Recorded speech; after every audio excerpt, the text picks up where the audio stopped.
haki nao ya kimatangazo na kimaudhui. Waache kulitumia jina la Yanga kwenye kuitangaza mechi ya tarehe 15, ni kinyume na takwa la wanachama wa Yanga. Sisi ndio wanachama, tumesema tarehe 15 timu yetu haiendi.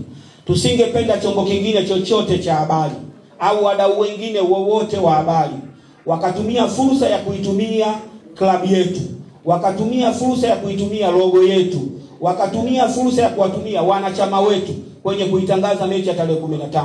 Zaidi ya hapo watatutaka ubaya, kwa sababu hatutokubaliana na hiki wanachokifanya.